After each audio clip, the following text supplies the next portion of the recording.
Gen Z প্রজন্মের কায়দাকানুন রপ্ত করছেন ভারতীয় প্রধানমন্ত্রী নরেন্দ্র মোদী।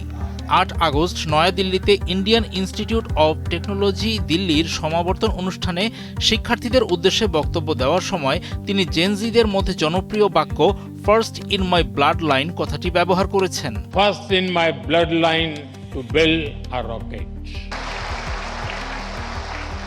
আইআইটি দিল্লির শিক্ষার্থীদের কলেজের বিশেষ খাবার ও চায়ের দোকান, পরীক্ষার পদ্ধতি এবং কলেজ জীবনে গড়ে ওঠা বন্ধুত্বের মতো বিভিন্ন স্মৃতি বিজড়িত বিষয় উল্লেখ করে তাদের সঙ্গে সংযোগ স্থাপনের চেষ্টা করেন মোদী। ভাষণে তিনি ভারতীয় যুবকদের তৈরি করা নানা প্রথম অর্জনের ওপর আলোকপাত করেন।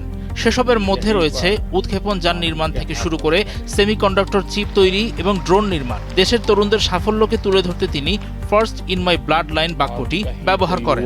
পুরো আত্মবিশ্বাস से कह रहा है first in my bloodline to make a chip in India. आज आप हमारे ड्रोन सेक्टर को भी देखिए। आज इस सेक्टर में युवा नई नई संभावनाएं तैयार कर रहे हैं।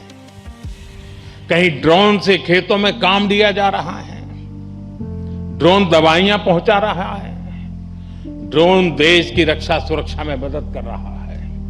সম্প্রতি চাকরি ও শিক্ষার সুযোগের অভাবের প্রতিবাদে জেনজিদের বিক্ষোভের পর তরুণ ভোটারদের মন জয়ে মোদি ইনস্টাগ্রামে সেলফি স্টাইলের ভিডিও পোস্ট করা শুরু করেছেন। কোথাও র্যাপ মিউজিকের সঙ্গে প্রধানমন্ত্রীর বাইকার জ্যাকেট ও রোদ চশমা পরা ক্লিপ, আবার কোথাও তার উপর মানুষের নির্ভরতার বার্তা দিতে সিটকম ফ্রেন্ডসের থিম সং ব্যবহার করে পোস্ট করা ভিডিওগুলো থেকে স্পষ্ট যে তার দল ভারতীয় জনতা পার্টির প্রচারণার ধরন এখন তরুণদের কেন্দ্র করে নতুন মোড় নিয়েছে। তরুণদের সঙ্গে সম্পৃক্ততা বাড়াতে ক্ষমতাসীন বিজেপির রাজনৈতিক সহ অন্যান্য দলীয় নেতারাও জেনজিদের মধ্যে প্রচলিত বিভিন্ন শব্দ ও স্ল্যাং ব্যবহার করছেন।